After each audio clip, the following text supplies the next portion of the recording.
Just wanted to shoot a quick video and update everyone on how things are going. I really stepped it up with the antifungal diet. I'm basically just eating red meat, grass-fed, pasture-raised, grass-fed, grass-finished, pasture-raised, and I've been taking my minerals in my water every single day. I've been taking my Pectisol and milk thistle, and then B12 and sometimes a B vitamin if I feel like my body can handle it. And lots of really great changes. Cutting out bread, cutting out potatoes, sweet potatoes, everything, even though those are good things. I had a tomato this morning, 2 eggs, and half a pound of ground beef, and I feel absolutely amazing. I believe a huge shift happened when a neighbor found out about us all having eye issues. Said, hey, this stuff is really good for cleaning out the eyes, and it's hydrosol silver. And so what I didn't know was how good it was if you snort it. So it's just a liquid, it's super clean, pure water that has some silver particles in it. And anyway, it completely cleared up my sinuses, and along with the diet, dropping the droppers in my eyes are a lot wider, which is super fantastic because they've been really red and almost borderline yellow, which means my liver was really overburdened. So I'm getting ready to do some laundry today. I'm not too excited about it. I'm hoping it doesn't trigger anything, but I slept last night, so which means I can make some progress today, even if that means there's a setback. From being around the mold, I'm planning on wearing my N95 mask. So I've got an N95 here that I'll be wearing, and that'll help out. But the biggest thing is what I did to the car, and that is I burned one of these for like 4 hours. I don't know if you can see that. It's called an EC3 air purification candle. Reduces airborne mold spores, safe non-toxic ingredients. Well, the lab reports on this showed that it killed mycotoxins. There were no active chemical compounds in mycotoxins after like 3 hours on the test that they did. So that's pretty exciting.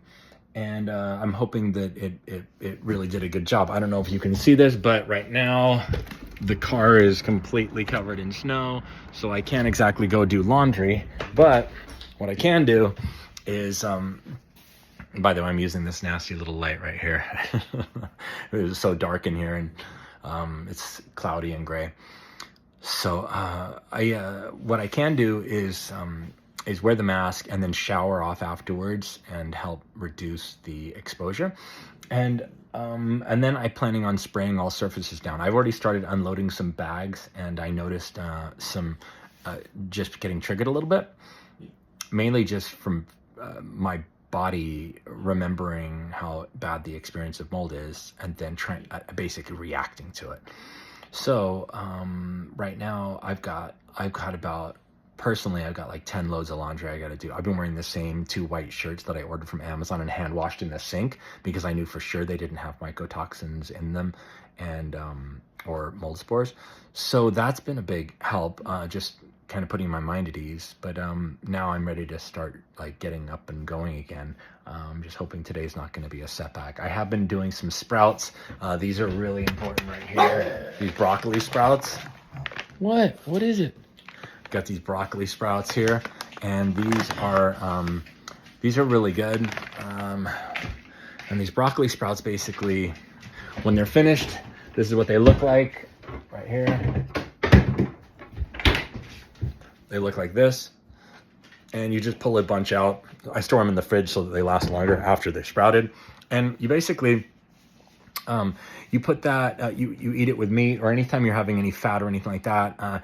It's got sulforaphane in it, which I guess is supposed to really help with glutathione.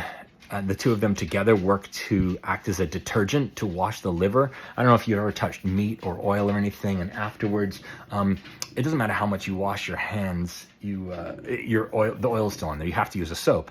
Well, like this, I guess, creates kind of a saponin inside the liver, or I think that's right. I'll double check on that. But I know that it creates a detergent that helps alleviate use of your mineral deposits in your body, because mineral deposits are what your body uses when it can't get enough when it can't make enough detergent, it makes it by borrowing from your bone marrow. So high-fat diets are super bad. High-fat diets also, fat fills the blood. It floats through your blood for a long time. And unfortunately, it actually collects T cells. So your immune fighting system is attracted to the fat molecule, and it traps it and slows it down.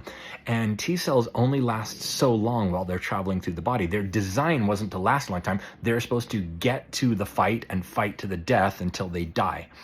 And sadly, a lot of them can't make it to their destination because they get trapped with fat, and fat can float around in your body for a long time. And so these T cells, unfortunately, don't ever get to do their job. So that's something to consider, cutting back on fat. I use very little ghee. I don't know if you guys know what ghee is, but I'm sure you do.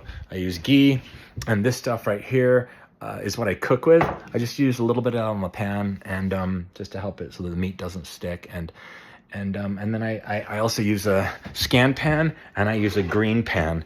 And these don't have the same kinds of chemicals in them, and they're free of most of the major toxic chemicals that you find in most pans. And I also don't use flame. I cook over an electric New Wave electric stove, so that I'm not adding any carcinogens to the air or my body. And I don't know if you know this also, but if you put rosemary underneath the meat while you're cooking it, it reduces the carcinogens by like 60 or 70%. It's absolutely incredible. So it's a little trick, and it makes your meat taste amazing. So just go to the health food store and pick up some organic rosemary, and then just throw some of that underneath the meat while you're cooking it to absorb the something about the rosemary that neutralizes the effects of cooking and the carcinogenic effect of cooking on meat. So that's kind of a cool tip to alleviate some of the extra burden that your body's already having to deal with. So those are the hot tips for today. Yesterday, I had a really great afternoon. After eating super clean, I started feeling really good. Upped my water, upped my Pectisol, because I was able to handle it. I was able to have a bowl of blackberries, wild blueberries, and some banana sliced into it with a little orange juice squeezed on top of it, and some walnuts. And that just replenished my glucose really, really well without spiking it, so I didn't end up having any kind of crash. And I just did a little squirt of organic raw honey. I got this organic raw honey right here. I usually mix this with my Micro C with some orange, and that's pretty awesome. And so those are just a little of the tips that are helping me get back on my feet way quicker than I thought I was going to be able to. I honestly, like after how I felt 2 days ago, I was just blown away at how bad I felt. And so now I'm just in a different place where I'm experiencing a lot more energy, and that's why I'm ready to do laundry, which is a big deal for me. So even though I was up quite a bit in the night, for the most part, I slept, I would say, at least 6 hours, which is huge for me. And I don't know, anyone who's been through a lot of mold and knows that sleep insomnia and sleep is disrupted dramatically because your body thinks it's under attack from the inside. That's why it's so important to get off of anything that can feed mold, so that you can kill off the mold, and then you can deal with the chemical compounds, the mycotoxins that are in the body that are just in the enterohepatic recirculation of going from your liver, your system cleaning out, then taking it through your body to your liver, and then your liver creating bile, sending that into your stomach, and then as that goes from your stomach and digests food, it goes down into your small intestine, and those mycotoxins, unless they are grabbed by a binder, will just reabsorb into the body again and the liver again. And it's a strange thing that your body doesn't know what to do with mold, but mold is a very advanced, super high-tech kind of predator, and it's looking for a host to inhabit. And so mycotoxins aren't the host, they're the chemicals that come from it. But if you have enough mold exposure, then it also means you have tons of mycotoxin exposure. So if you leave your surroundings and get away from the mold, you'll feel a little bit better, but that doesn't mean you don't have mold growing inside of you, and it doesn't mean you're not still dealing with biotoxins the mycotoxins. So I tested positive yesterday on my test. I did some kind of visceral gradient scan that I took, a test online that enables you to look at lines, and if those lines are, if you're able to see them, it means you have enough blood flow and nitric oxide going to the eyes. And if you aren't able to see them, it means you have a biotoxin. So I tested positive for a biotoxin, and this is from the Dr. Shoemaker program. And he basically, there's just a free test that's available. And that was pretty cool. So I was like, oh, cool. I'm at 58%. And that means for sure there's a biotoxin, and it's compromised my nitric oxide levels. So now supposedly if you have if your biotoxin levels are really high, it really affects erectile dysfunction. Like you end up with erectile dysfunction, and you end up with a really slow heartbeat, and these are clear signs that you need to take radical action immediately.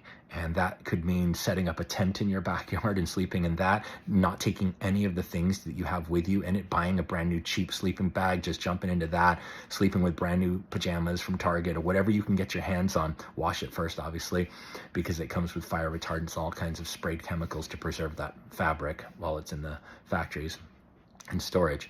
So essentially get away from everything that you can possibly get away from, and find a way to approach tasks little by little. Like I'm just doing a few bags that are sitting around that we brought in that were covered in mold and mycotoxins. Instead of like taking them and throwing them out, I dealt with the mold inside me and the mycotoxins so aggressively that I'm now able to kind of go through each of the bags that are here and take items out. So I was able to salvage things that I may have thrown away. Like I was going to throw this away, this Jackery, this thing's like $220 or whatever. And I had a bunch of cords and like a special cup that like keeps your water hot for a long time, and ember.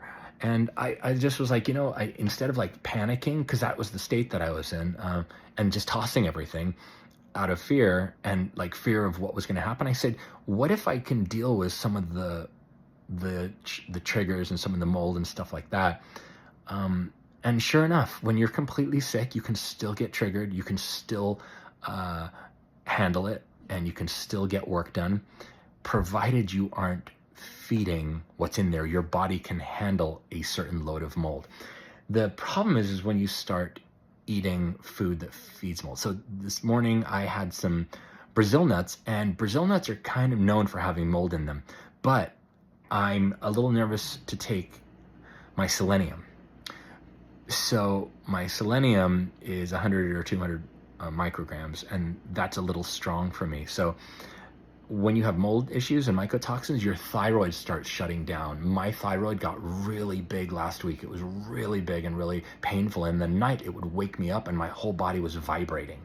And this thyroid was just in trouble. And of course it's trying to defend me. It's trying to work really hard to defend me, but it was really swollen. Now it's gone down dramatically. And the pain, I wasn't constantly going like this. It wasn't in pain. These glands were really swollen. Also, I picked up a few weird things. I got this thing that showed up on my face. And then I had this eye thing that showed up. And all of these were in the last 2 months that grew out of nowhere. This was probably 4 times bigger than it is now. So it's just going away on its own. This hasn't changed much. So hopefully we'll see some progress with that. And I'm expecting that to my body's immune system to fight that off and slowly take care of it. So I forgot where I was at, but the Brazil nuts. The Brazil nuts are definitely something you got to be careful with. Even though I got mine from a really great, reputable family farm that doesn't store it, it uses it every single harvest.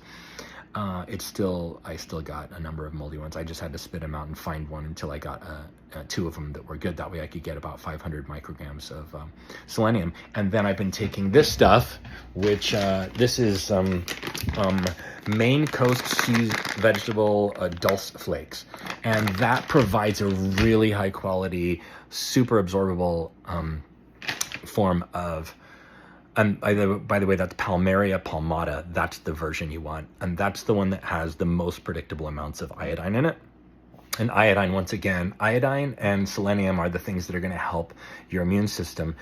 And it's not necessarily fighting mold. It's actually helping with the co-infections like Epstein-Barr, group B strep, and different staph, or any of those things that might be in you cancer that you still need your immune system for. So it's really important. Cut down on the amount of fat you're putting in your body. Get yourself some sulforaphane. Take care of your thyroid with dulse flakes and selenium from either a supplement, which I would recommend right around 50 micrograms, because 100 is pretty strong, and you kind of taste it for a couple of hours.